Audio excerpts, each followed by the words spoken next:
Welcome to our World Heritage 2021 debate.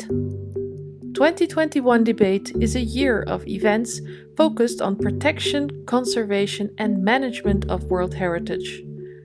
We want to uncover untold stories to broaden our views on heritage practices and future perspectives. Knowledge gathered this year will be published in 2022 on the occasion of the 50th anniversary of the Convention. The Our World Heritage Initiative is created by individuals working on 100% voluntary capacity. We would like to point out that Our World Heritage provides an open dialogue platform that is based on voluntary work of session organizers and speakers. Our World Heritage welcomes diverse viewpoints in the spirit of collegial debate where mutual respect is afforded to all. Please note that the expressed views do not necessarily reflect the official position of Our World Heritage. We thank today's speakers for telling their stories, and we thank you, the listeners, for your kind interest and questions. If you want to remain up to date on our activities, you can follow our social media. We maintain channels in multiple languages to break through the language barriers and connect to local communities. You will find all links on our website, ourworldheritage.org. Thank you for being with us today, and we wish you a very fruitful event.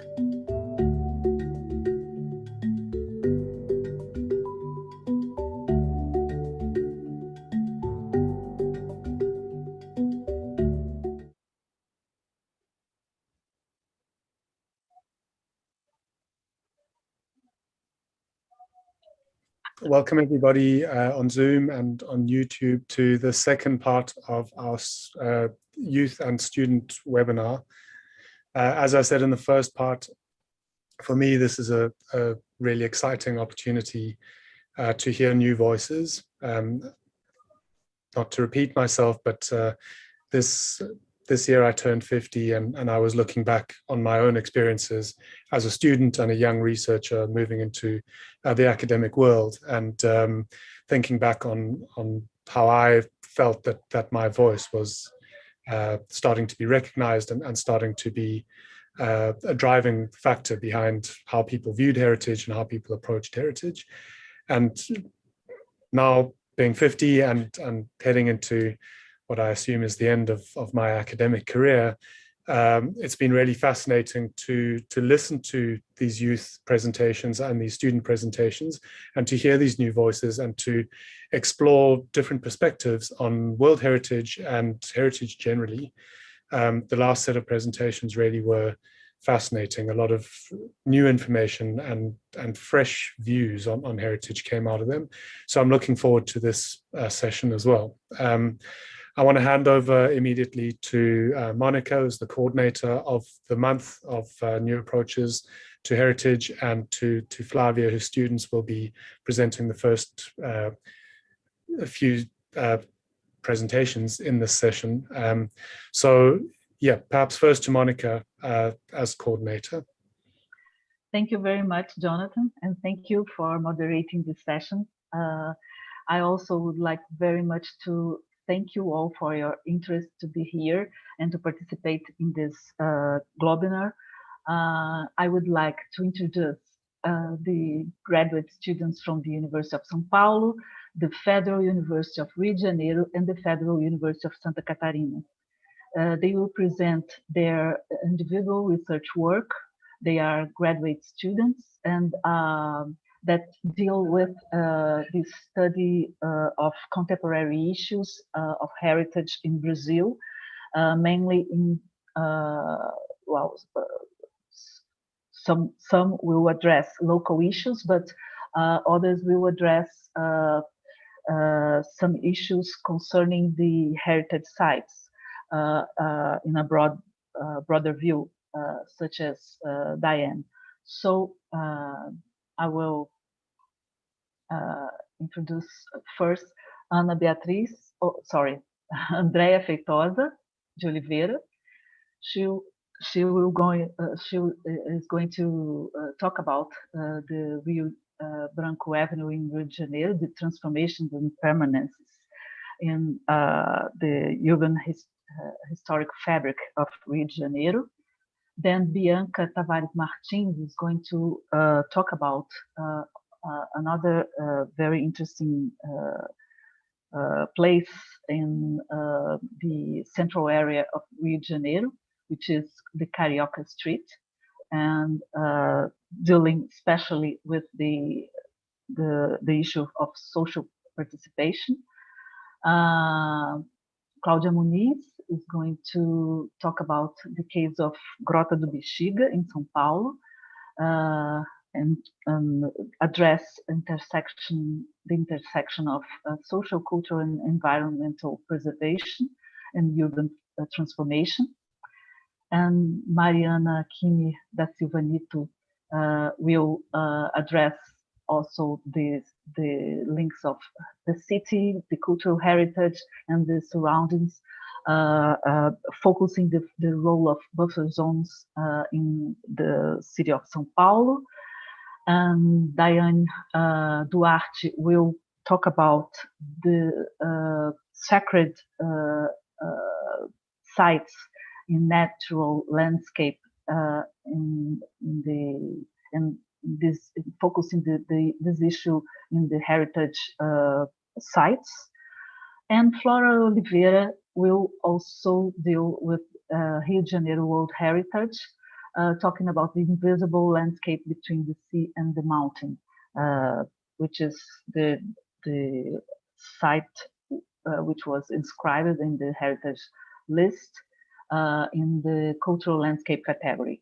So I will pass the floor very quickly to Flavia to say a few words, and then we will start the presentation. Thank you, Monica. Thank you, Jonathan. And just to say that I wish you all a great session. We had lots of good insights, and in terms of comparison in the last presentation, the last session, they were all very interesting. And I think that picking from what Jonathan said, I think when we look at our own careers and the students' careers, we see us as a reflection and also as a blur. So we are there, I mean, we are not there because they are moving much further from us. So this is kind of fascinating and also very, in a way, inspiring to our own research. I'm almost 50, I'm 48. We are all confessing our ages here. And so I think we have a lot, I still have a lot to contribute. I'm not seeing the ending of the career, Jonathan, but I think that the students are great. They really make us move forward and put a lot of new questions, and also picking from where we are moving. So this is very interesting in all this discussion, and I wish to thank especially to my students because they were with us in the course we gave at University of São Paulo and Federal University of Rio de Janeiro, and they really helped us a lot. So this is very interesting. It was very important for the course, and I wish to acknowledge that. And this was very important for the new heritage approaches activities that we are doing this time. And so thank you all, and thank you, Monica and Jonathan, for the opportunity to the students to show their works, which is also a bit of what we are doing in Brazil as well in terms of heritage. So thank you so much. Thank you, Flavia. And thank you very much for reminding us this important role of our colleagues, our students of the University of São Paulo and University of Rio de Janeiro in our courses. They also give us very important inputs and challenges to move on. So thank you very much. And I will pass the floor first to Andrea Feitosa.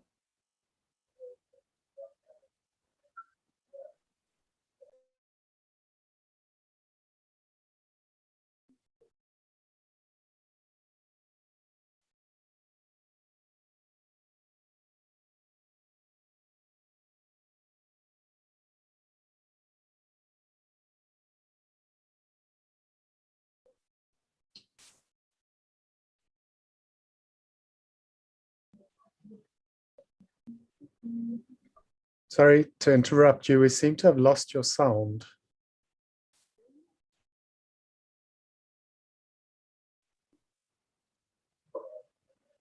Perhaps you have to take off your microphone, because it happened with another colleague of us in the last session.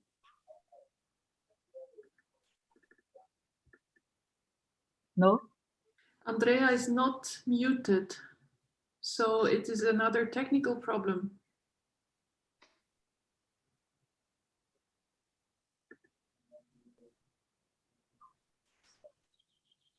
No. Do you think it's better to move to the next presenter and then you, is it okay, Andrea? Okay, so I will pass the floor to Bianca Tavares Martins, and then we come back to Andrea and see if she managed to fix the problem. Okay, sure. Can you all hear me? Yes. Okay. Okay. So hello, everyone. I'll just be sharing my screen with you. Okay.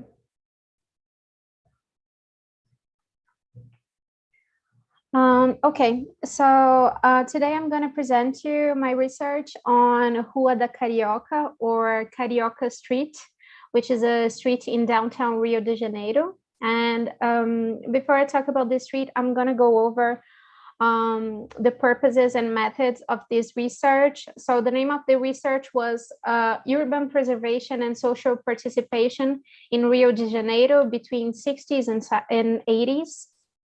And so I'm going to talk about the purposes. So my goal was to understand the legal protection process on Rua da Carioca in the context of the conservation of downtown Rio, considering the role of the state, government, and the municipality, and also the efforts from the civil society, and analyzing the restoration works on the street's buildings after the legal protection, and discussing the relationship between civil society and cultural heritage in the context of Brazil's political redemocratization.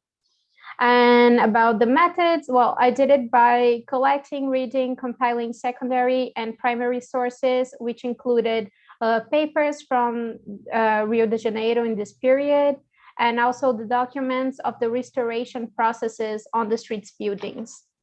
I also selected 3 case studies to redraw its facades, and I also went to Rio de Janeiro to interview specialists and look for documents in the city council. So in order to discuss Rua da Carioca between 60s and the 80s, I need to explain a little bit about the setting, which is the 20th century's downtown Rio de Janeiro. And at this moment, we have the government of the mayor Pereira Passos between 1902 and 1906. And in this moment, we had a big wave of urban renewals with the opening of new streets and avenues, sanitation and embellishment works, which led to a huge number of demolitions and the erasure of the previous urban fabric. And this went on the 30s, when we have urban development and verticalization even more. And the 50s, when we have the increase of road users' public policies. And in the 60s, we start to have a reaction of the civil society, especially because some very famous and traditional buildings that were part of Rio's landscape have been demolished as well. Like the Monroe Palace, that was the Federal Senate when Rio de Janeiro was Brazil's capital in 1976. And so we start to have this popular demand for the conservation of architectural ensembles in downtown Rio, and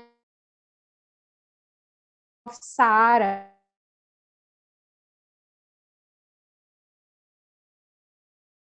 Street in Rio de Janeiro and surroundings, which is another retail business area in downtown Rio, because Rua da Carioca is also a retail business area. And this association wanted to protest against this destruction because the government was threatening to construct the North-South Avenue. And we'll get back on it in a second. But before, I'll explain a little bit about Rua da Carioca, or Carioca Street, which is this retail business area in Rio de Janeiro, mainly occupied by Arab and Jewish immigrants. This street was originated in the 17th century. And in the outside of the street, we have the Third Order of St. Francis colonial buildings. And the even side, we have eclectic houses built in Pereira Passos government. And they suffered this threat of demolition of some houses in the street by the construction of this north-south avenue that I said before. And so they founded SARCA, which is another association of residents and workers of the street, and they claimed legal protection to the city councilman.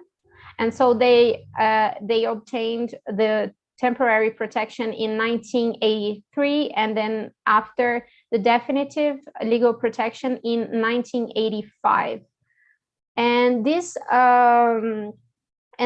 North-South Avenue was projected in 1945, and it was meant to be an avenue that would go from one side to the other in downtown Rio, crossing the whole central area and demolishing everything in the way, including most of Alfândega Street's buildings and part of Rua da Carioca as well, or Carioca Street.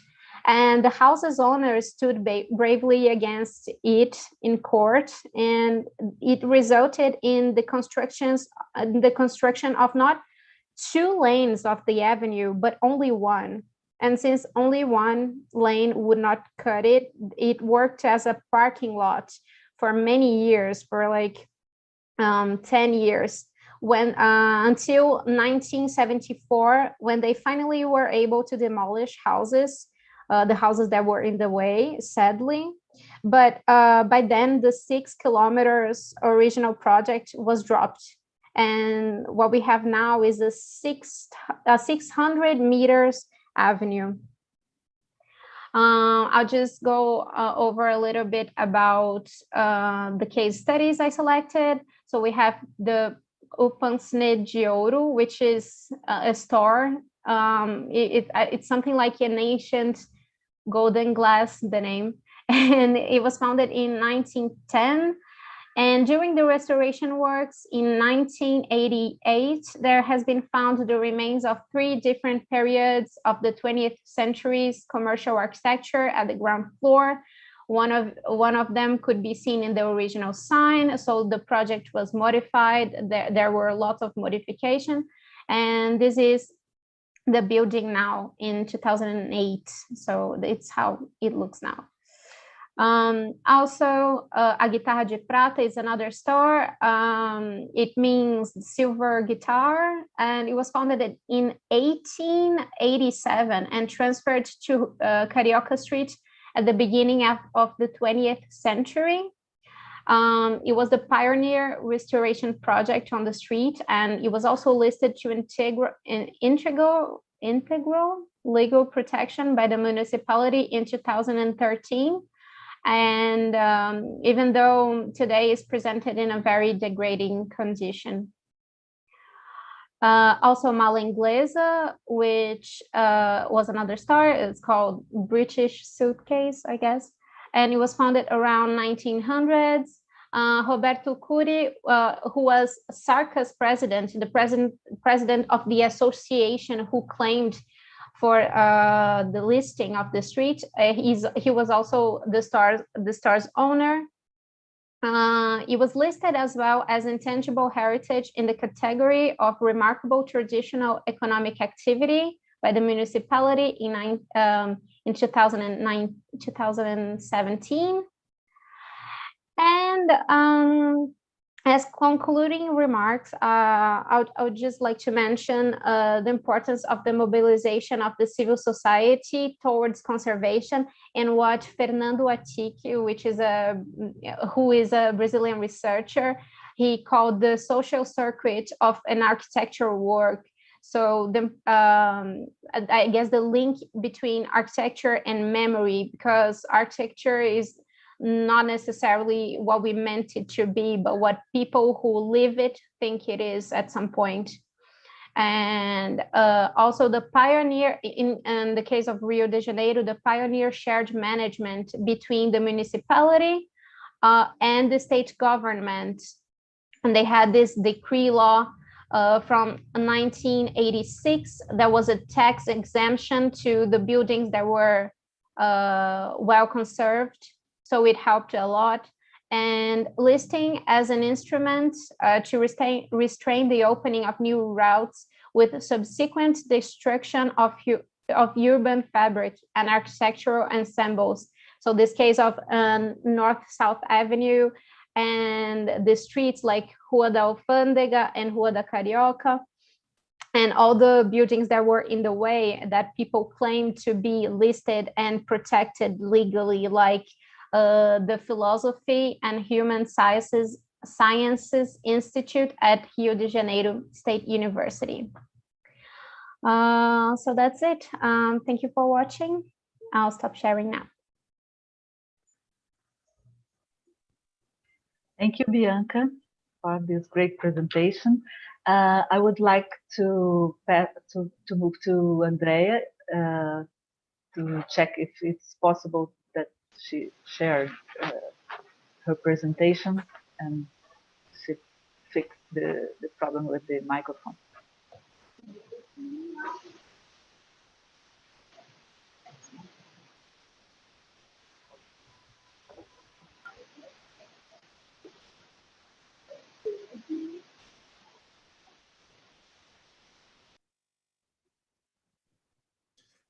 It's very faint.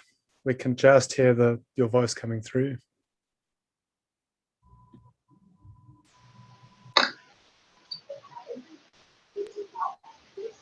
Probably the best is to leave Andrea for the very end, or so she can have the time to check it out. Maybe it's just a suggestion. Yeah, maybe if you have another computer, maybe you can try, or can try. No, cellular is not possible. But anyway, so we are going to move to Julia Savaglia. No, sorry. Claudia Muniz. Please, Claudia. Hi, everyone. Let me share my screen.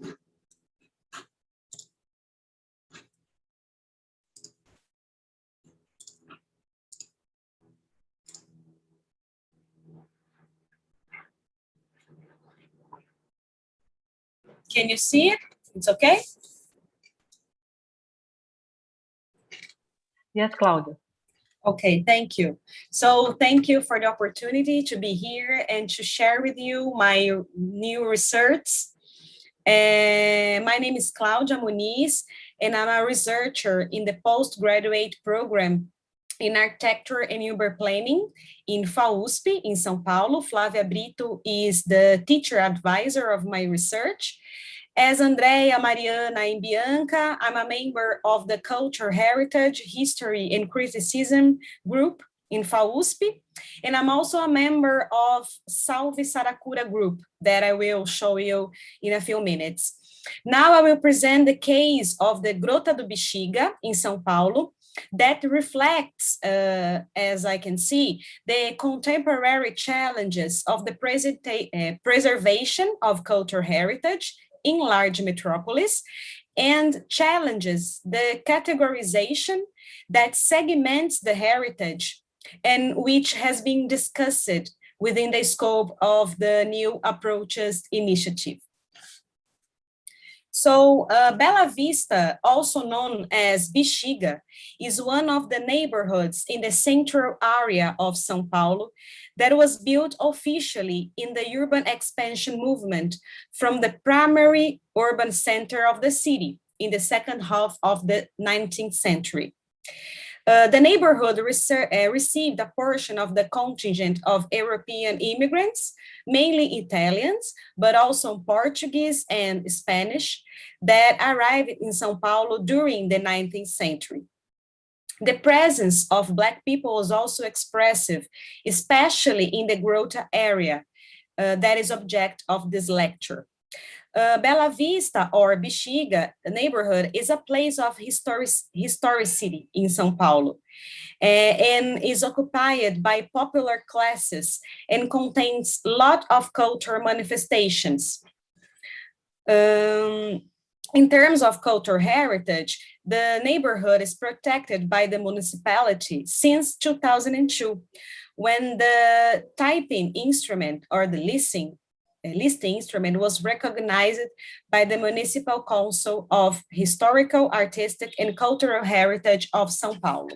So here in the map, you can see the portion of Grota do Bexiga, and in orange are the boundaries of Bela Vista neighborhood.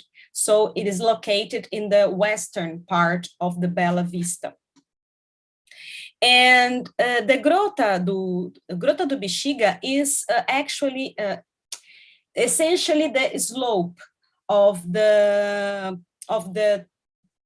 portion of the territory that initiates in the plateau of Paulista Avenue and ends in the valley of Saracura River. Here in the image, this part is like where the Saracura River is, and up is the plateau of Avenida Paulista. And as you can see in this picture, the urban occupation of Grota do Bexiga was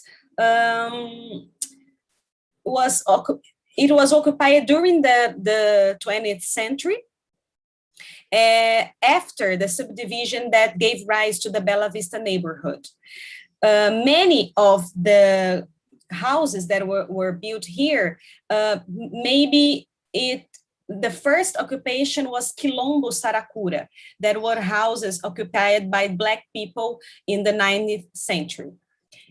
Here in this image, it's best to see, like the houses were distributed along the slope, and it was not a urban occupation that was consolidate. So it was occupied during the 20th century. Here you can see the picture in the 1949. The constructions were now more present, and the retaining walls also that possibilitate the occupation and the streets in the area. And here a picture nowadays, the consolidated urban occupation and the verticalization along the 9 de Julho Avenue. Well, in addition of the slope that categorizes the Grota area has two branches of the Saracura River, which indicates, obviously, the presence of springs in the area. The Saracura Grande River is located under the Cardeal Leme Street. The subterranean water is often perceived in the surface of these lands. However, these springs were not officially mapped by the municipality until months ago. The identification was made by the Geographical and Cartographic Institute of São Paulo after local resident pressure, as you can see after. In these pictures, you can see also the green areas, the concentration of green areas among the springs also. So here are the springs and the green areas concentration.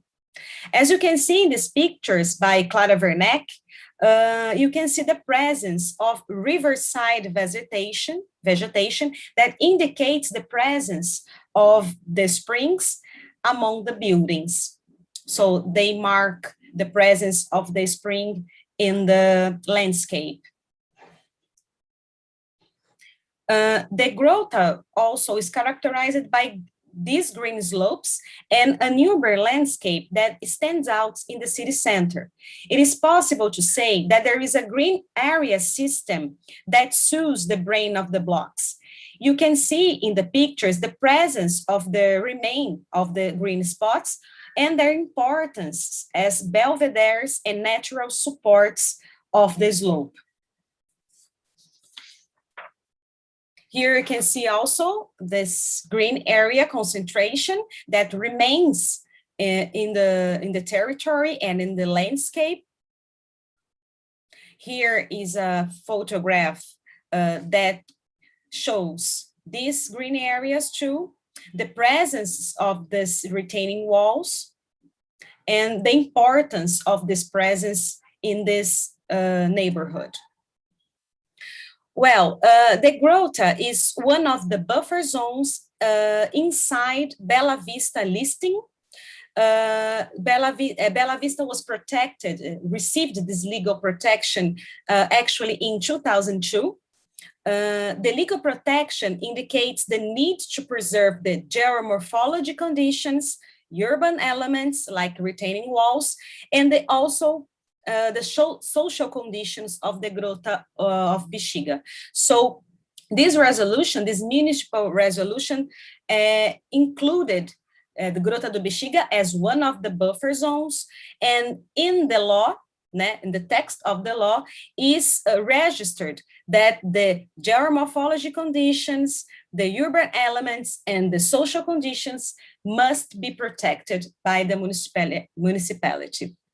As you can see in these pictures by Victor Próspero, one of the members of Salve Saracura with me, the urban occupation has adapted to the relief since the beginning. There are several retaining walls, and the houses took advantage of the unevenness to have several floors.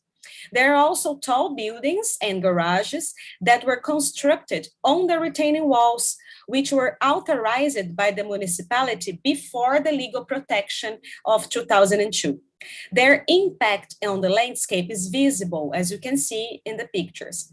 The resident population is mostly from middle and lower classes, and there are several tenements and local shops in the area. So here you can see this landscape, this urban site, and how the houses and the buildings adapted to the relief. Here also a picture elaborated by the Salve Saracura group is all the retaining walls and the concentration of 17 green areas inside Grota do Bexiga. As you can see, the quantity is high. In terms of intangible heritage, Grota do Bexiga, in Grota do Bexiga, there are the presence of several cultural manifestations and the everyday life, of course, with like parties and social manifestations. One of them, and it's very important to São Paulo, is the Escola de Samba Vai Vai.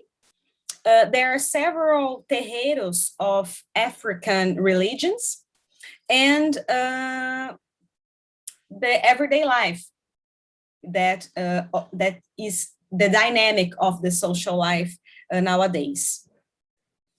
Also, there is a research of Alessandro Lima that shows he tries to register and to find clues of the presence of the Quilombo Saracura in the area during the 19th century.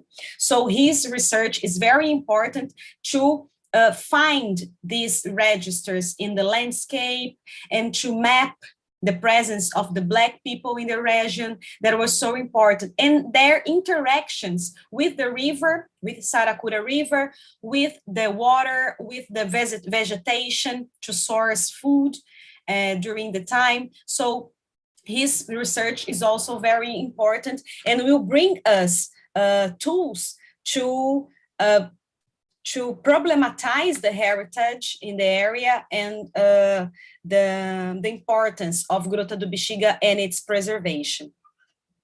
In terms of urban transformation, you can, Bela Vista, especially Gruta do Bexiga, is a target to the immobiliary, to the property sector, because it is strategically located in São Paulo, in the central area, next to the Avenida Paulista, Paulista Avenue, and to the center of the city as well.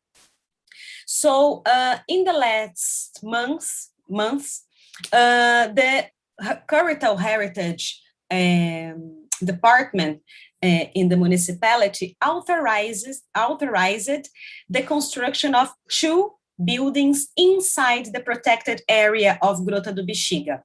One of them is by Trisul Company, and the other one is Sang Properties Manager. As you can see here, is the Grota, area of Grota, Gruta do Bexiga, and these are the locations of these 2 new buildings that were authorized. And in blue, the location of probably the springs. And here you can see a 3D of the project of one of these new buildings that were approved by the Cultural Heritage Department, and the other one in Rocha Street. So it is clear that these new buildings will impact significantly the landscape, the geomorphology conditions, and also the presence of the urban water and the springs. So we as Salve Saracura Group, and I as a research in cultural heritage, we are concerned about this transformation that is imminent.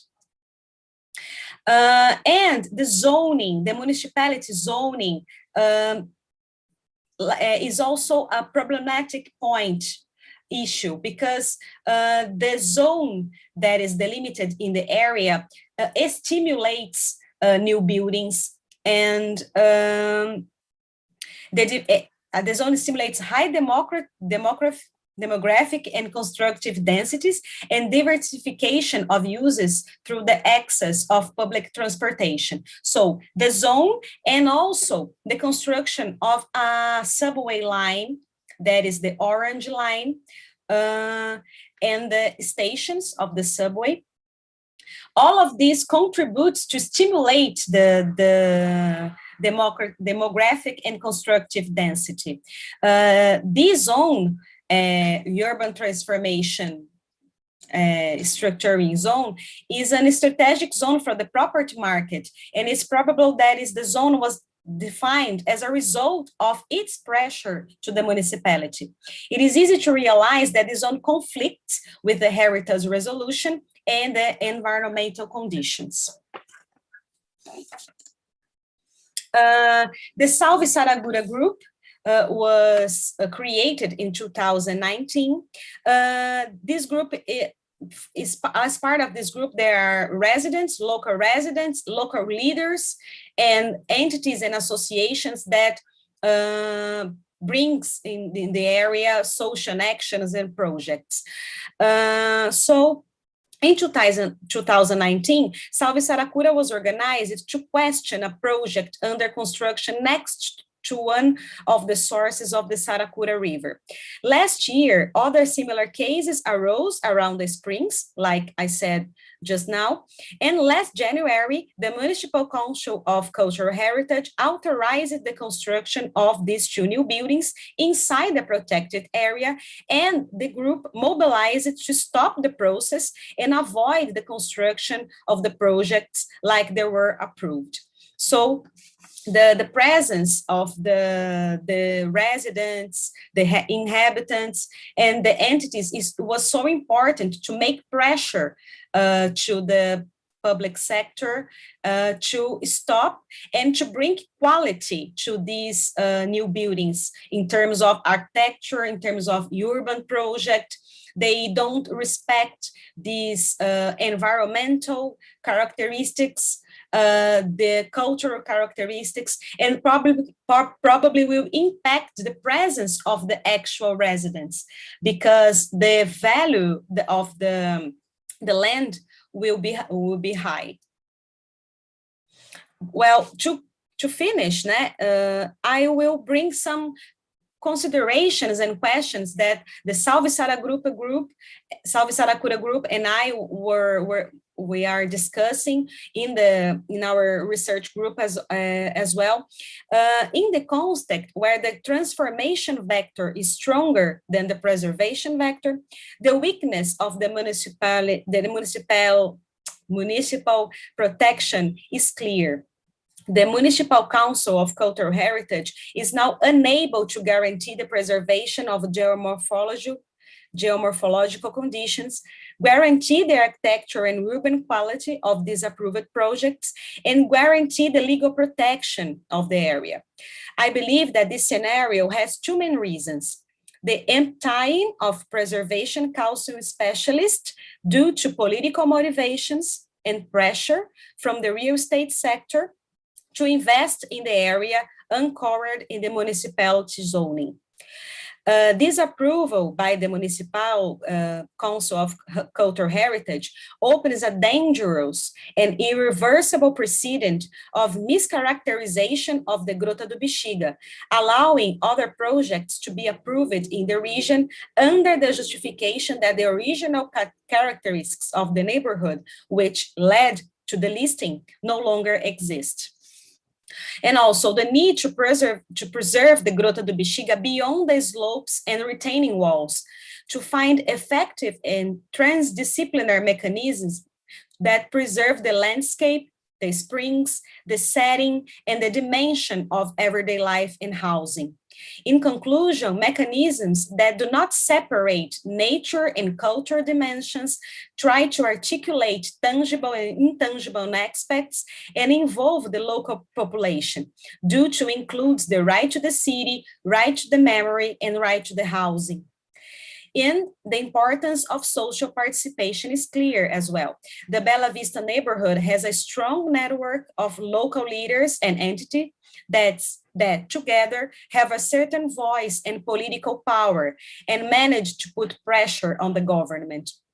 If the neighborhood didn't have this mobilization, maybe the scenario would be even more irreversible. So I will end my presentation here. I'm sorry for my English. It was not very well, but. Thank you very much, Claudia. It was a very interesting presentation, and I thank you very much to address this issue of the several challenges that we face in Brazilian cities regarding the preservation of our rivers, our springs, and especially to bring that they have an environmental importance, environmental role, but they also are cultural, belongs to our cultural heritage as well. So it is very interesting. And I put in the chat a commentary that in Rio de Janeiro we had, for the first time, the listing of a river, urban river, the Carioca River, in 2019, and it was done by the Rio de Janeiro State Institute of Cultural Heritage. Exactly, the situation is more or less similar. The Carioca is just preserved as its pristine characteristics only in the very upper part, in the National Park of Tijuca National Park. But during the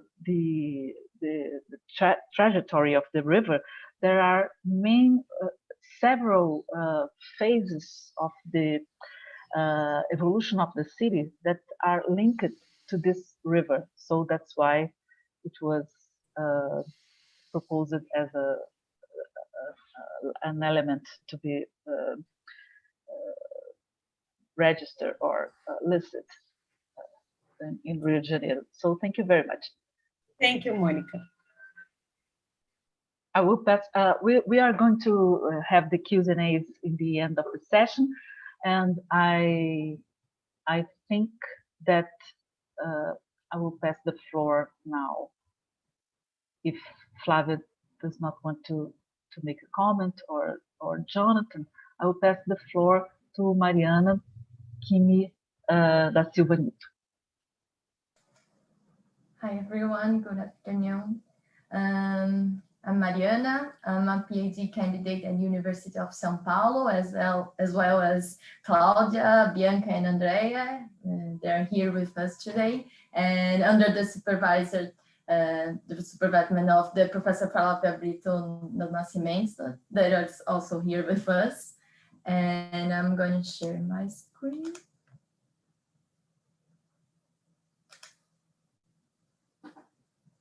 I also would like to say that my research is it's been developed with a scholarship from the Brazilian National Council for Scientific and Technological Development in Brazil, called CNPq. And my presentation today will focus on the reasons why I'm interested in buffer zones, and also to show you the heritage sites study in this research and how the buffer zone is being discussed nowadays in Brazil. First of all, I would like to start regarding some names, the different names of buffer zones that we have here in Brazil: surroundings, neighborhood, also buffer zones and settings. There are some different names used by preservation agencies, legislations, and even heritage charters to formulate a concept that refers to an area that sometimes is subject to use restrictions, and it's defined by its relation of the chosen building, the chosen heritage to be listed with the city. But however, the meanings and values of what exactly constitute the buffer zones have varied over time. And in the 80s, the buffer zone starts to gain strength and different uses in Brazilian heritage policies. At the same time, urbanization rates and urban scales have increased considerably, and buffer zones were an alternative form of preservation of urban areas due to the criticism of the effects of listing huge heritage sites in city centers. So the buffer zone policy was understood as a preservation instrument that does not restrict urban transformation, but as an inducer of urban ordering and an instrument of heritage management integrated to urban planning. The proposals also try to improve the quality of urban life through heritage and to respond to social demands, contrasting with the fast growth and excessive verticalization of the cities and increasing land value. Buffer zones policies were marked by internal investments by IFAM, the National Heritage Institute of Brazil, and it tried to make the process more objective and transparent as appropriated to the political climate of Brazil democratization. So national seminars, specific methods and administrative procedures were discussed and implemented at the moment. To support my research, the listed heritage in 3 cities, the cities of Pelotas, São Paulo, and Belém were chosen. These 3 cities have aspects that will help us understand how urban demands were articulated with preservation and memory in the city. In Pelotas, it's in the south region of Brazil, on the state of Rio Grande do Sul. The study is focused on the buffer zones of houses number 2, 6, and 8 that began in 1984 and involve different sectors of society in defense of the city's cultural aspects. Its motivation was the lack of registration of properties in municipal laws and the risk of demolition for verticalization of this area. In Belém, in the state of Pará, in the north of Brazil, the possibility of regulating the surroundings of the Zoobotanic Park of Emílio Guilde Museum was raised due to the concern with the preservation of the museum's natural ambience in the face of the verticalization process. This resulted in the request of its national preservation, which was justified by the absence of a buffer zone legislation in the state leasing policy. And finally, in São Paulo, the Modernist house and its park, as a counterpoint to the previous two cities, its buffer zone strategy was not discussed in the national preservation policies. Even so, it has the same urban demands as previous heritage, such as natural heritage, urban transformation, and social memory in the city. Despite the existing conceptual development, the buffer zone is an issue that has not been fully resolved. Today, we still see many actions being developed in reinforcing the hegemonical discourses and concerned only with the formal aspects of the built heritage and of the city. And here also I would like to highlight the Grota do Bexiga that Claudia was showing us previously, and the Salve Sauracura, Safe Sauracura group also, and we use the same image here to illustrate. Somehow, it seems that buffer zones end up being just a process of inspection of formal heritage aspects that can confront or favor local interesting, restricting the city and its preservation to local authorities and landowners. The aim of the ongoing research is to deepen the understanding of the role of the buffer zones in urban policies. It is a historiographical research on its role in urban development and the contemporary practice of urban cultural heritage from the cities of Belém, Pelotas, and São Paulo to discuss the decision-making process and in guaranteeing right to the memory in the city. Thank you for your attention. Thank you, Mariana. This issue of the buffer zones, I think this is an issue of very of main importance in our cities, because we have those challenges between the urban planning policy and also the heritage policy and environmental policy in our city. So, and for some time, this concept of buffer zones were mainly accepted in the environmental policies and not in the cultural heritage policies. So I thank you very much to bring this issue so that we can further discuss this in the Q&A's part of this session. I will pass the floor now to Daiane Duarte, please.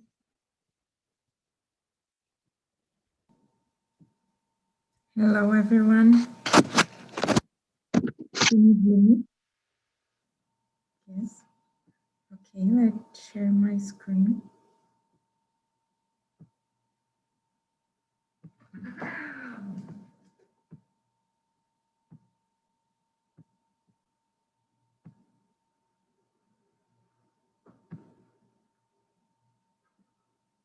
Can you see it? Yes. Good afternoon. First, I would like to thank Monica for the kind invitation. It's a great pleasure to be here sharing our research with you. My name is Daiane, and I'm studying at Federal University of Santa Catarina, and my professor Alina is guiding me through this process. On this research, we're trying to identify natural physical features of sacred landscape around the world. So this presentation is called Seeking the Sacred in Natural Landscape. But why are we interested in sacred places? It's important to notice that sacredness has always accompanied humankind through history. Vision of sacredness is an intrinsic characteristic of a human being, giving meaning to our existence. Sacred natural spaces occur all over the world and are not confined to one faith, culture, or level of economic development. These spaces conserve cultural values through the relationship between man and the natural environment.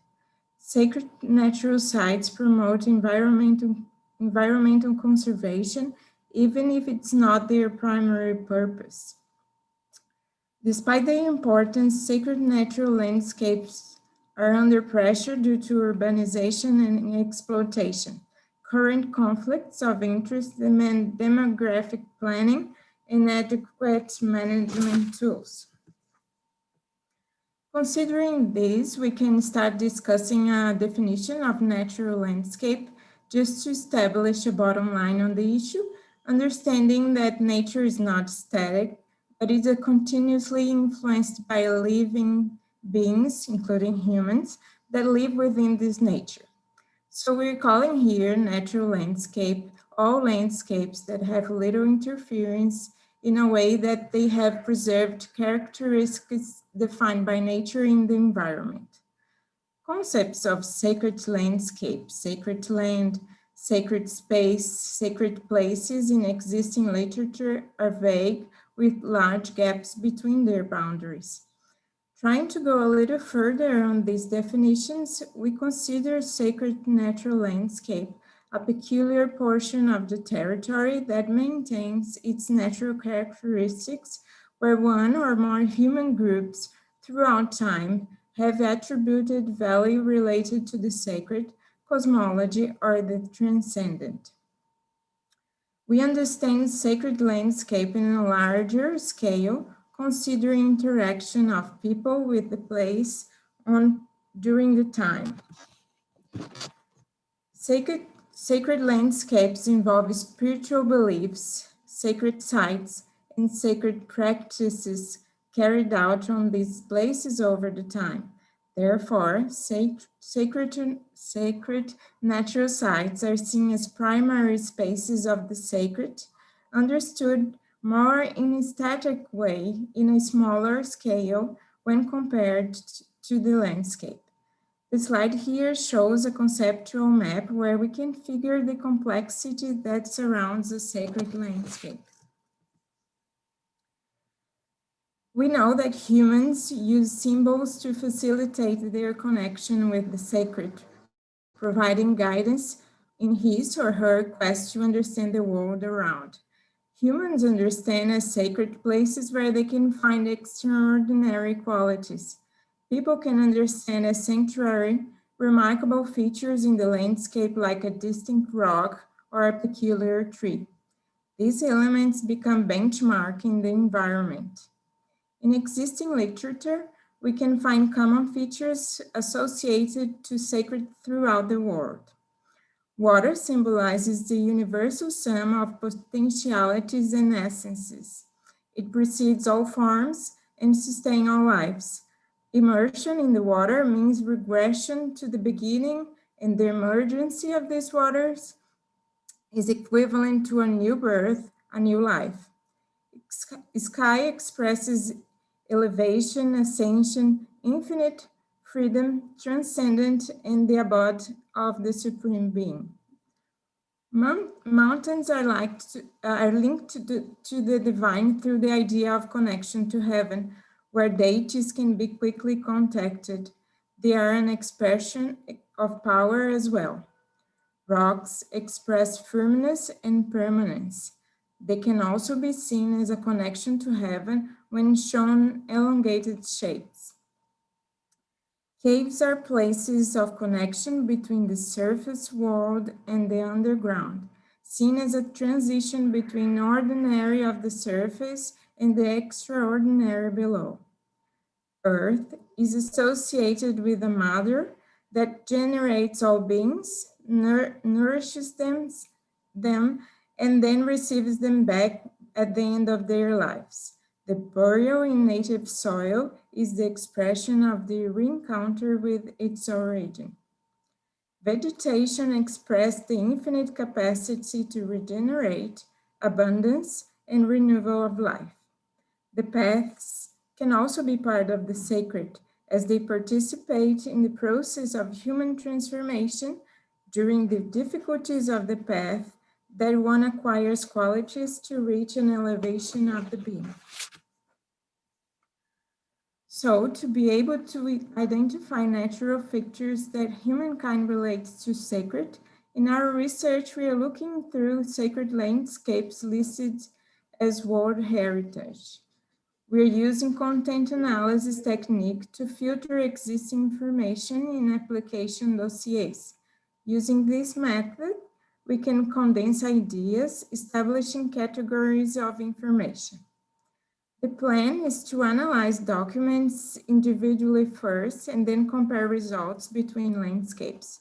Right now, we're on phase A, and we can show you the results of a landscape analysis already performed, which is Papahānaumokuākea in the US. It is situated in Hawaii, and it's a large marine protected area with profound cosmological significance to native Hawaiian culture. In native culture, it's a place of origin of life and where the spirit returns after death. Well-preserved natural resources of Papahānaumokuākea are especially important to its people, since nature and culture are understood as one and all creatures are related. For Hawaiians, this is a sacred area that contains the boundary between the world of the living and the world of gods and ancestors. This border is Mokumanamana Island. So the northwest area of this island represents the world pole, which is the world of darkness and deities, while the southeast is the realm of the living, world of light. We identified several physical features that work together to express sacredness in this landscape. Vastness of sky and ocean landscape containing an alignment of volcanic island in an isolated location, containing abundant life in quantity and diversity. Due to its location on Tropic of Cancer, the island of Mokumanamana is seen as the boundary. The world beyond this boundary is the place of the divine, origin of source of life and abundance. In this place, ancestors communicate with the living beings through signs in nature, and humans must have the responsibility to maintain this knowledge. And I finish this presentation. Thank you all for your attention.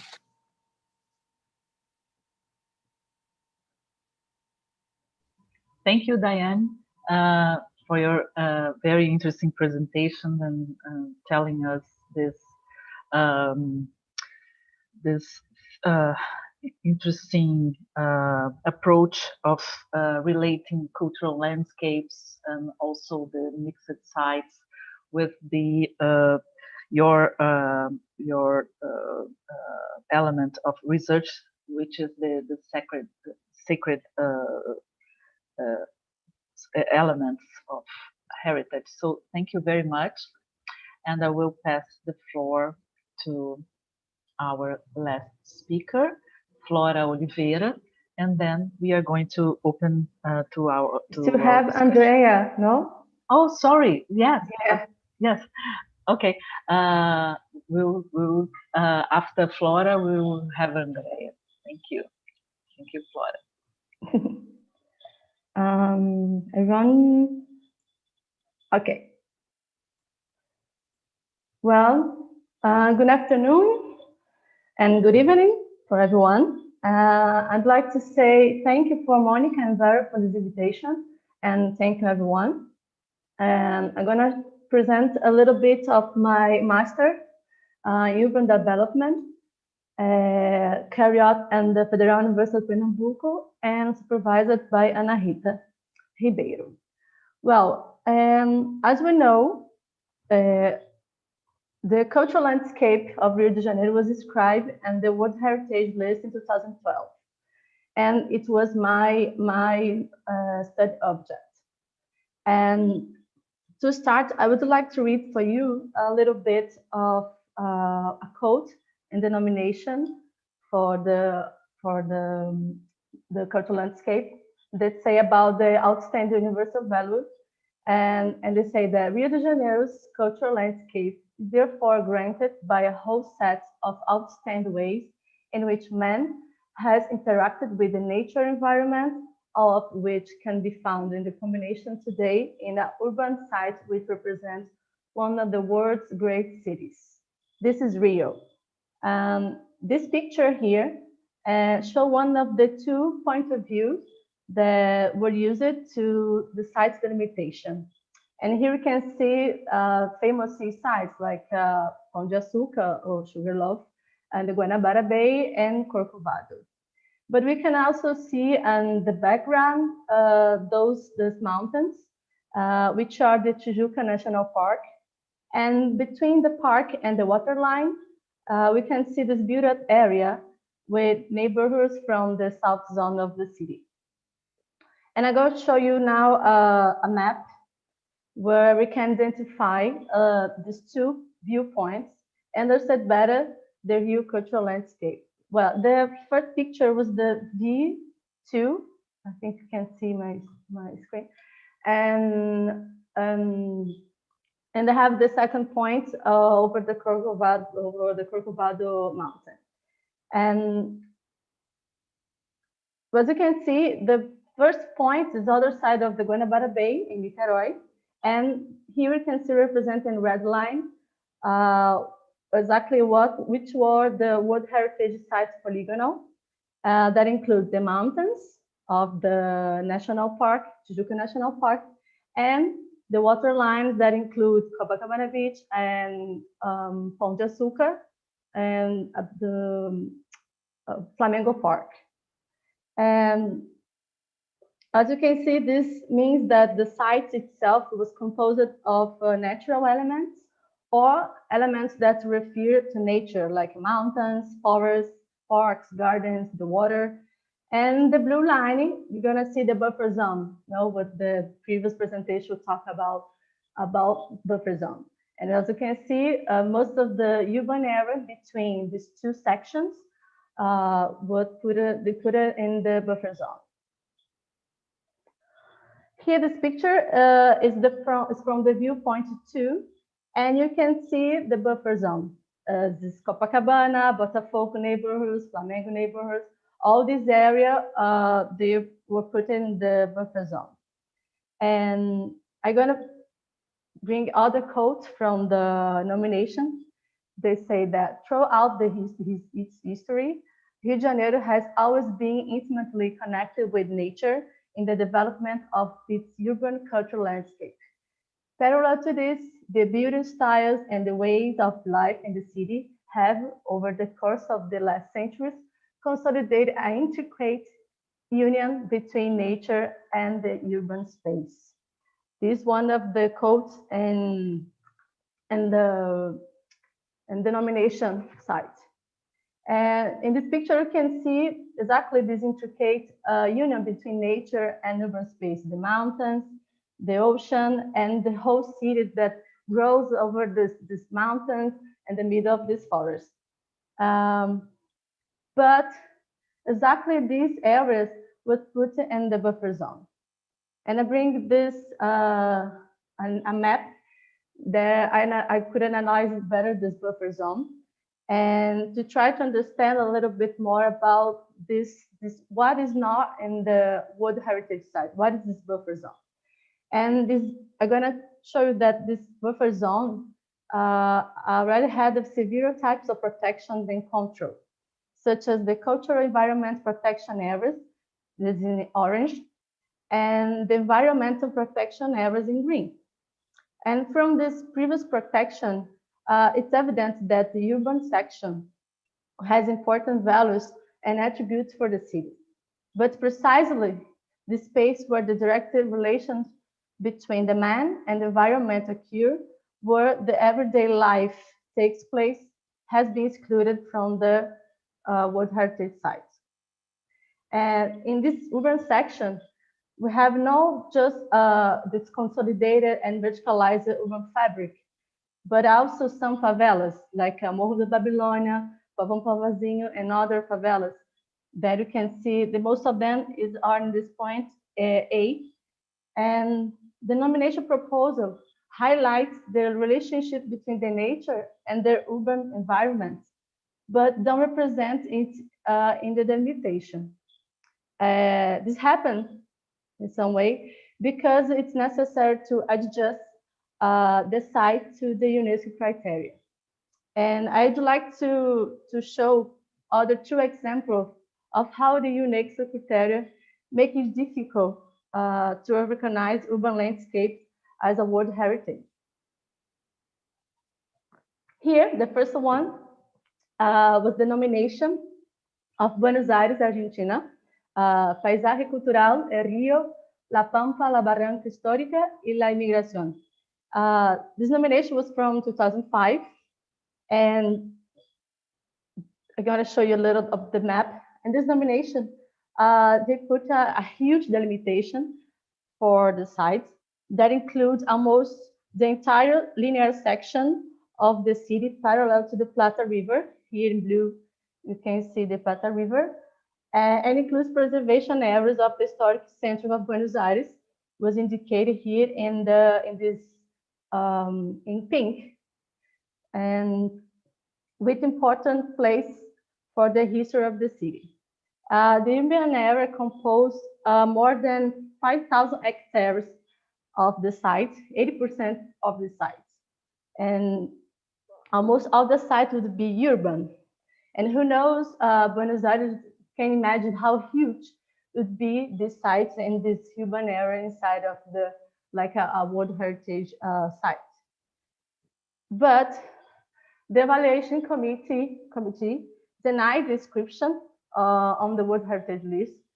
They considered that would be almost impossible to manage such a large and dynamic area, given the complexity of the administration and the various agents of the church. And I think this case is important because the Argentinian failure in some way gave some tips for the Rio nomination that happened after that. The second example is in Turkey. The cultural landscape of Diyarbakir fortress and the Hivsel Gardens. And in addition with the cultural landscape of Rio de Janeiro, there is only other sites in the context of a metropolis inscribed on the World Heritage List as a cultural landscape. Is the city, this Diyarbakir city. And the city was currently almost 1 million inhabitants and was an important region capital during the Hellenic period, through the Islamic and Ottoman period up to the present. And this nomination happened in 2015. Well, after the Rio de Janeiro nomination. And here I show you the map, the limitation of the site. And as you can see, the delimitation includes the walls here in pink and the garden around the city, but the city itself inside of the walls and were considered buffer zone. If Diyarbakir strategy was the same as the Rio de Janeiro, exclude the urban area in favoring natural elements. If the Turkish landscape prioritizes walls, gardens, and the Tiger River Valley. In Rio, Rio landscape, the mountains, the forest, and the sea were privileged. And these three examples presented, Rio de Janeiro, Buenos Aires, and Jabahi, show us different perspectives of how a urban landscape can be or not be described in the World Heritage List. The notion of the urban heritage is still rejected. Indeed, there is still a strong association between the notion of landscape and nature. But UNESCO defines that cultural landscape represents the combined works of nature and man. And there is the question, aren't the city a great example of this combination? And this question led me to take part in a project we call Everyday Heritage with Children and Youth that we presented here the last week. And by this work, we hope to gonna find more about the Rio's heritage between the sea and the mountains.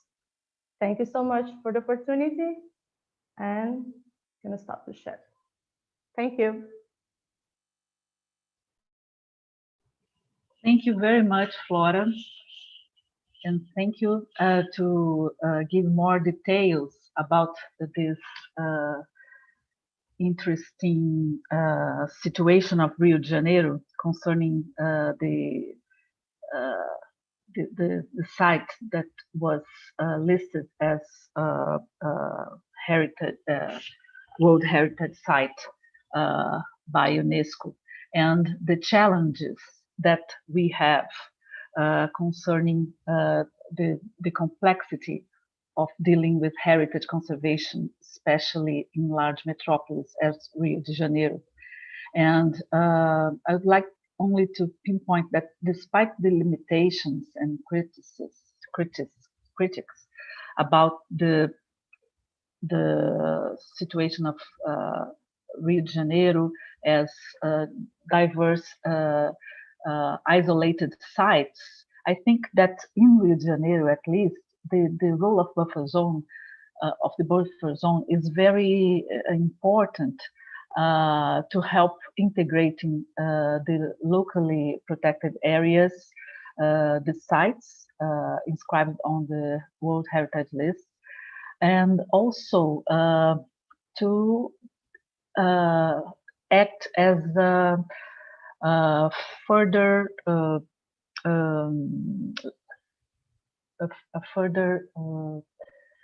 layer of protection to prevent the ongoing pressures from the urban development, especially in the center of the city. So at least this is my, I also addressed some years ago a paper dealing with this buffer zone issues in Rio de Janeiro, and that was my real approach.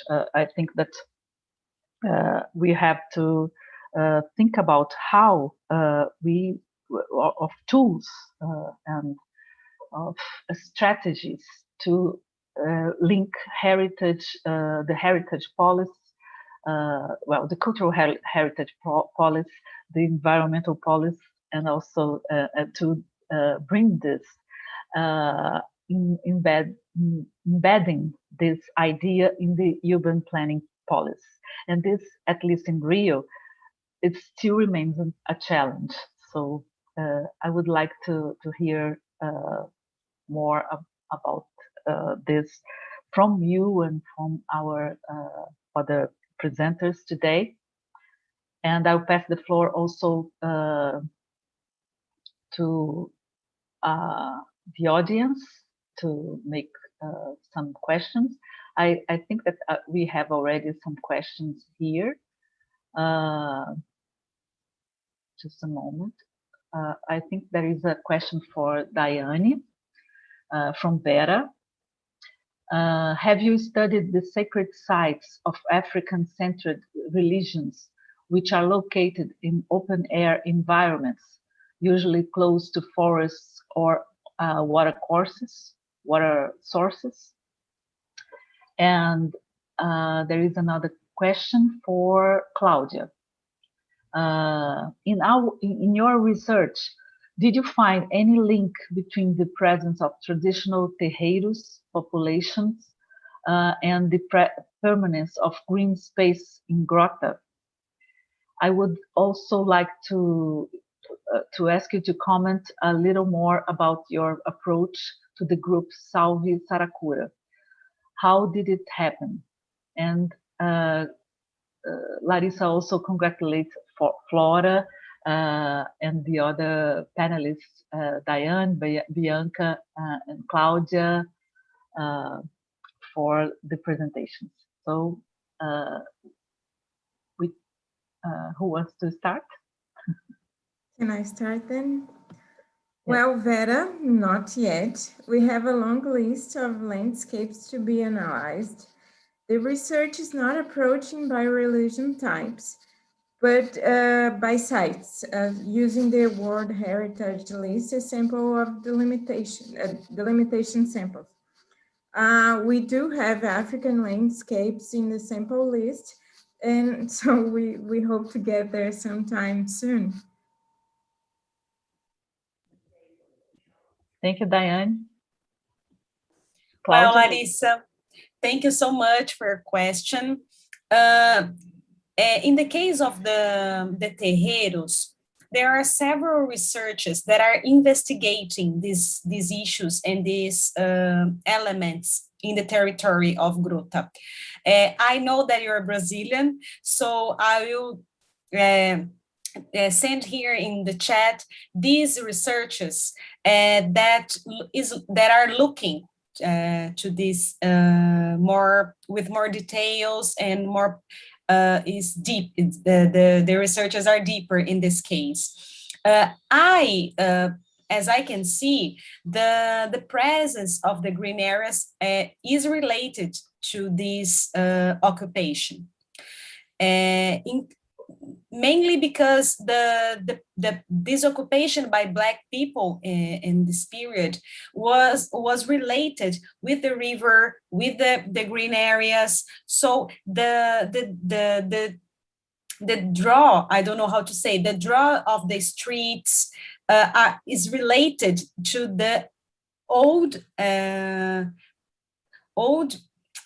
caminhos, I don't know how to say, old paths, exactly, old paths of this occupation.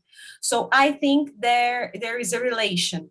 So I will send here in the chat these researches, if you're interested to know more about it. And about the Save Saracura or Salve Saracura group, I study Bela Vista neighborhood for a long time, since the graduate course, and I continued in the master degree with Flávia Brito as a teacher with me. So I'm always looking for these initiatives, these groups in the territory. Like I said, the social network in Bela Vista is active, is always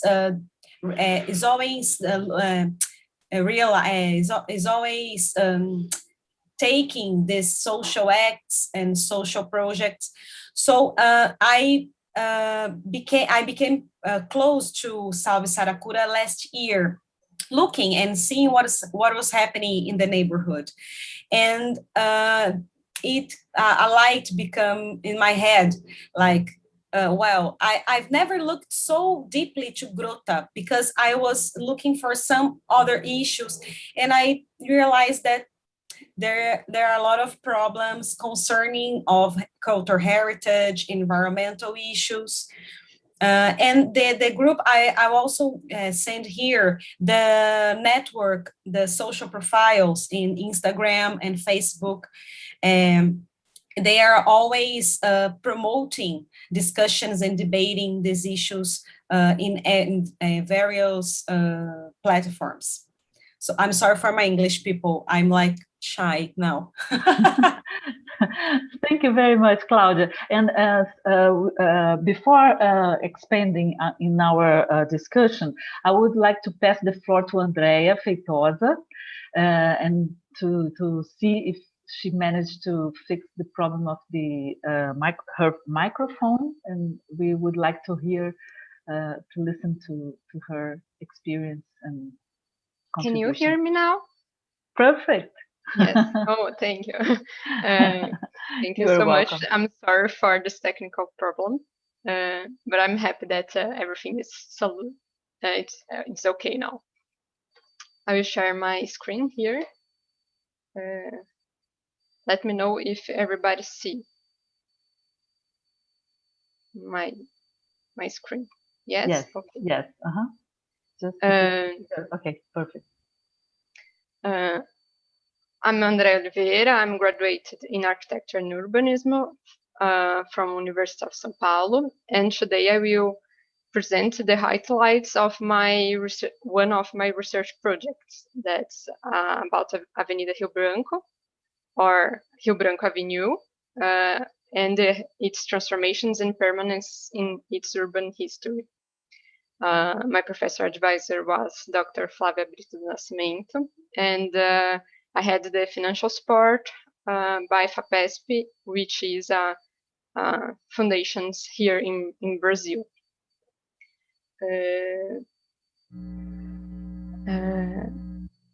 First at all, I want to come back one slide. Just I bring this image for everybody had in mind what is Rio Branco Avenue today. It's a huge avenue in the center with many buildings, and I will talk about this now a little. This avenue was a symbol of the Republic period and the modernizations of the city of Rio de Janeiro.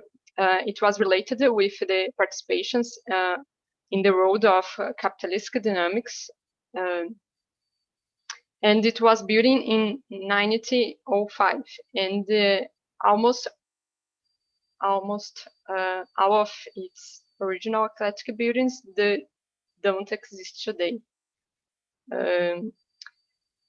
But on the other hand, others were cities inserted in the same capitalistic dynamics did undergo such transformations as of their symbolic avenues. So this research aims to understand which factors contributed to these transformations of outlets and when these transformations happened. We analyzed several documents, maps, projects, and iconographies to try to understand what happens with each 99 lots that compose this study area. And with all this analysis and informations, we produced some maps, like a map with heights, years of constructions, and maps about the transformations that took place throughout these centuries.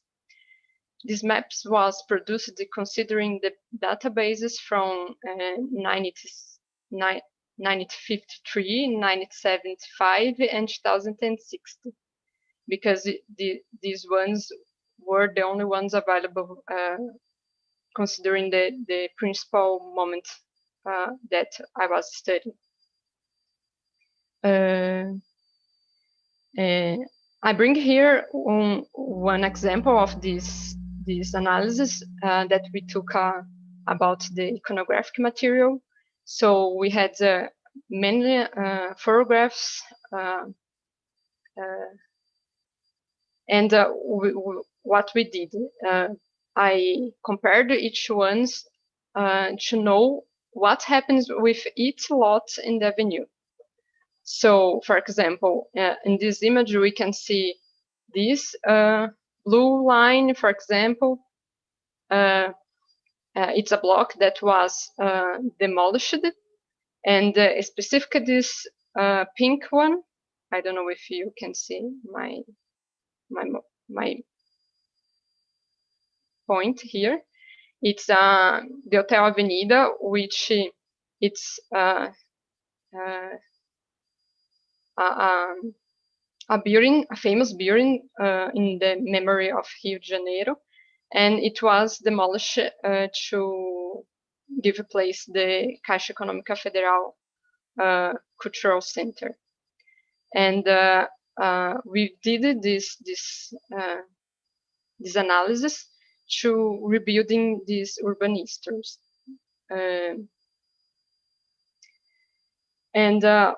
What was the things that we could see in this process?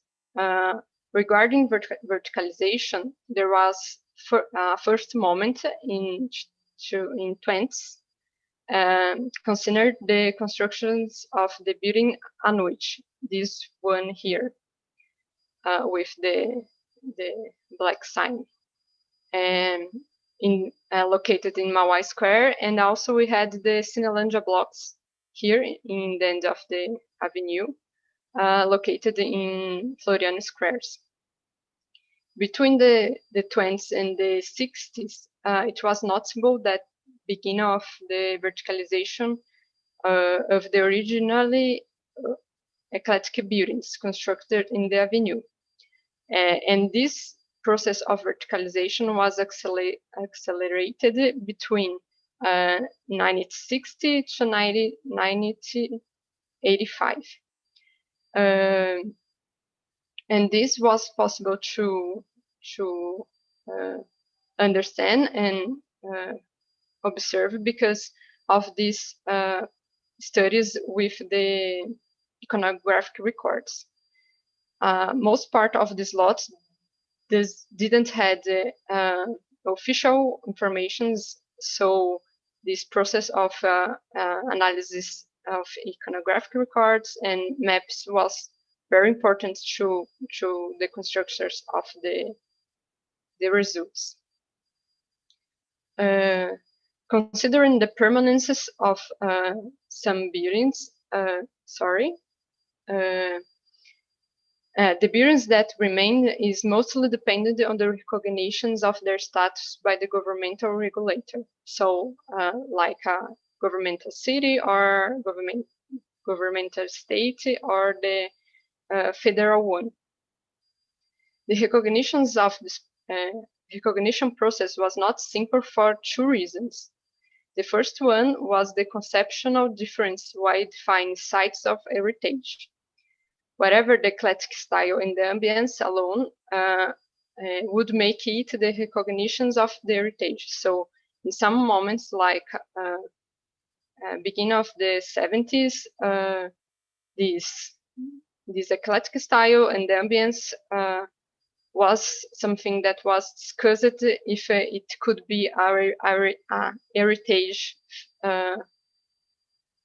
thing for these spheres of governmental for the government.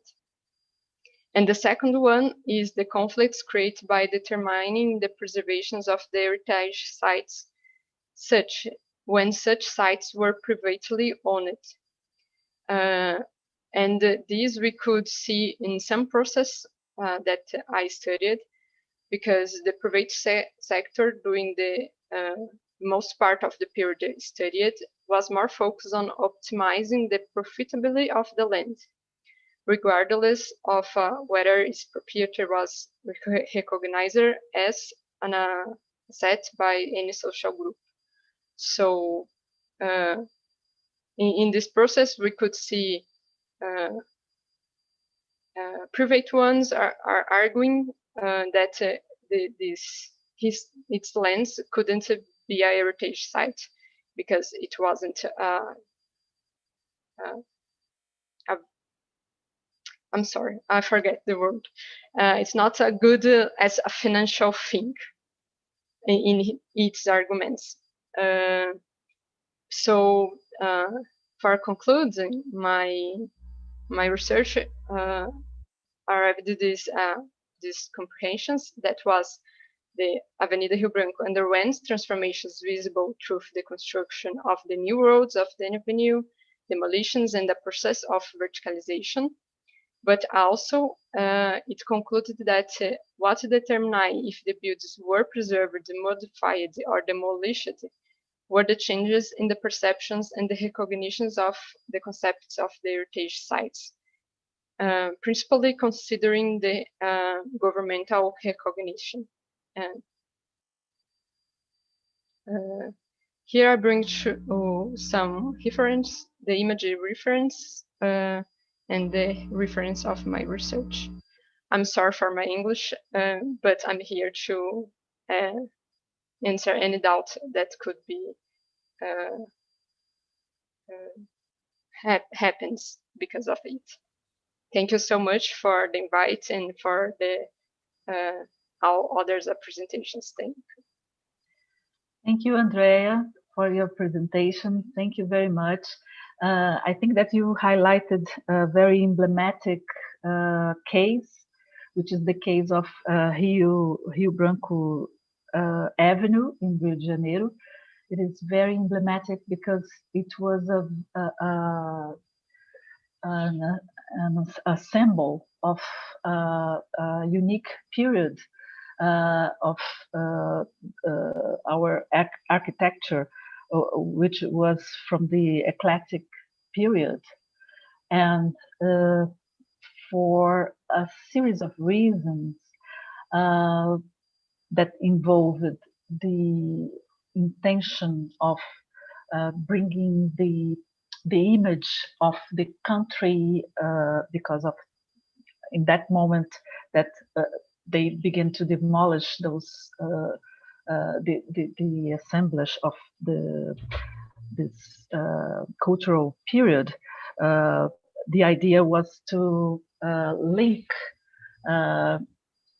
the importance of this financial center of the city with a national idea of development, of bringing capitalism, as you said, and bringing the idea of the new of a new approach.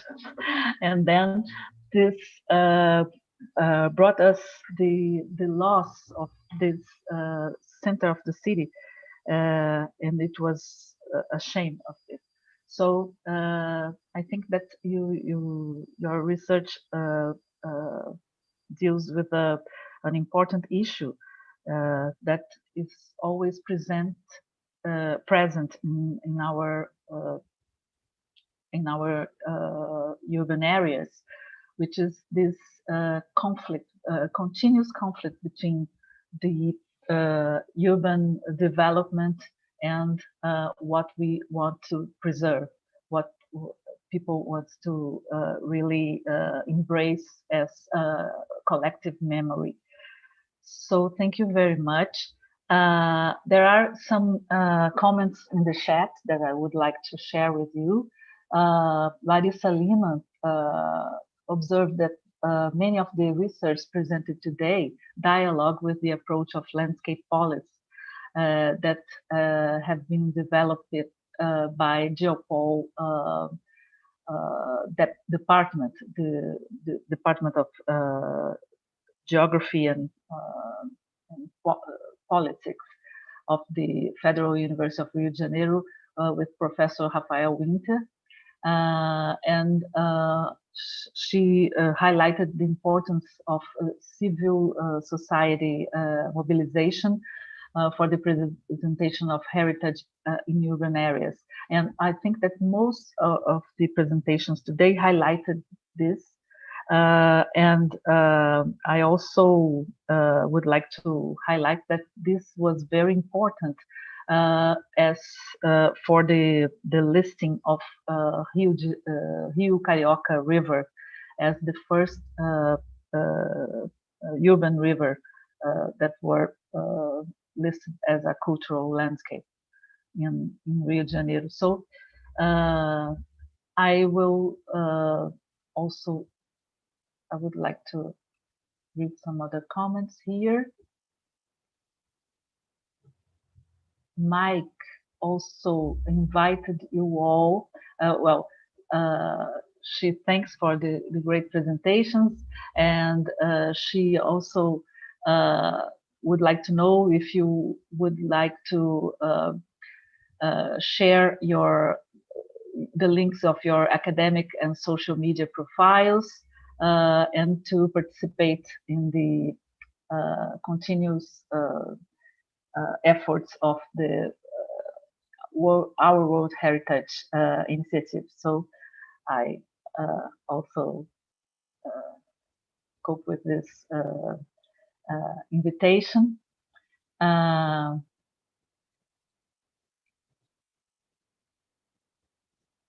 let me check if there are some other. I don't know if there are some other questions for our panelists today, or if you want to make some comments. I'll pass to Jonathan if they want to, if he wants to comment. Thanks. I have such a lot to say, and I really feel terrible. I think people are apologizing for their English, and I'm probably the only person here who doesn't speak Portuguese, so I apologize for that.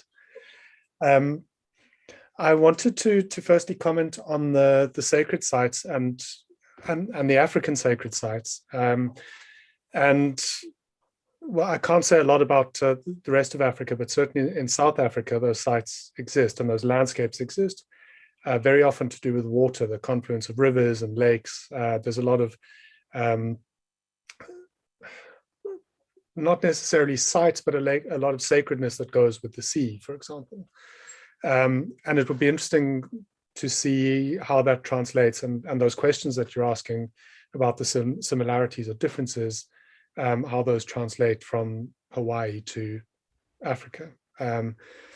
I know the challenges of having those sites or those concepts, that intangible heritage protected and managed.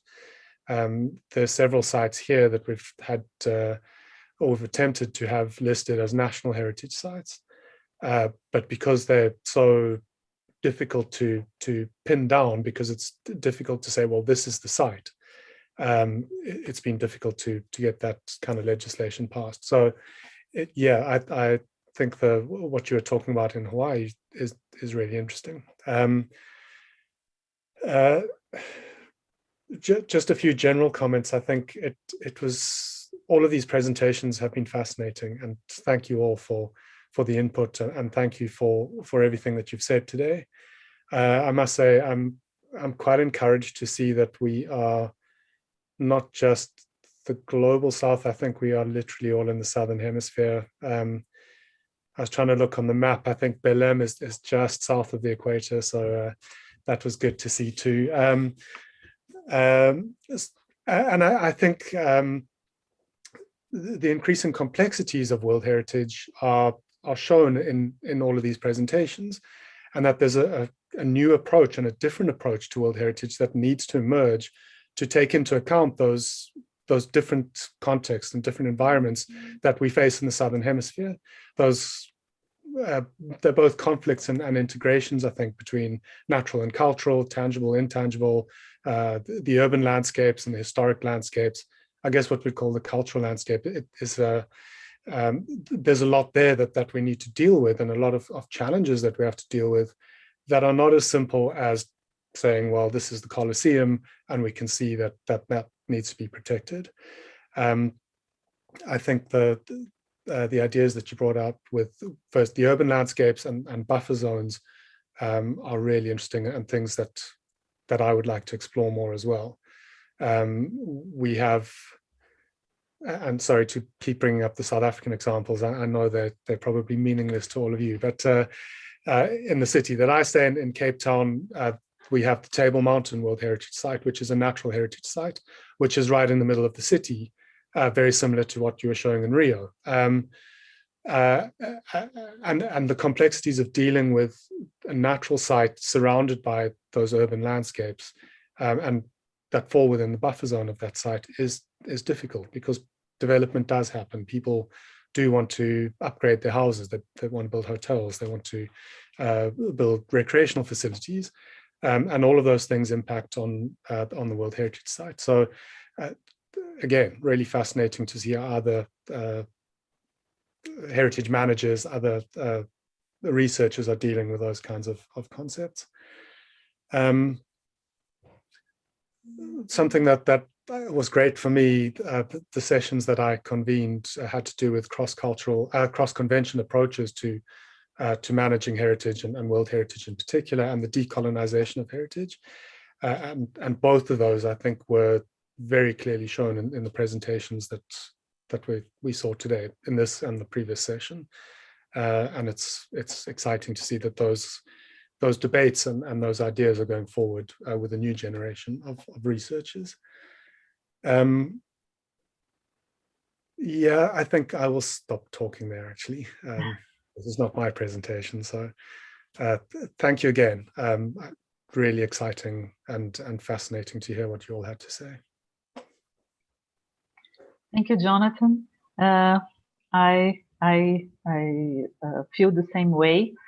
I was very impressed by all the presentations today, and I would like to thank you very much and to congratulate you, and to say that it's a very important opportunity that we are having today to share all those inputs and concerns about our local challenges, because it is like this that we can connect really with the global concepts and the global discussions that are going on. But we are, by dealing with our local problems, we are effectively rooting these discussions, those debate, the debate with our daily life challenges and our daily life situations that we face. So I would like to thank you very much, and I would like to see if Vera would like to say some final words. I don't know if she's still here. I think not. So I just want to thank you once again, and invite everyone to our last session tomorrow. It will be a wrap-up session of all the Globinar, and I would like very much if you can attend and join this final session. So thank you very much.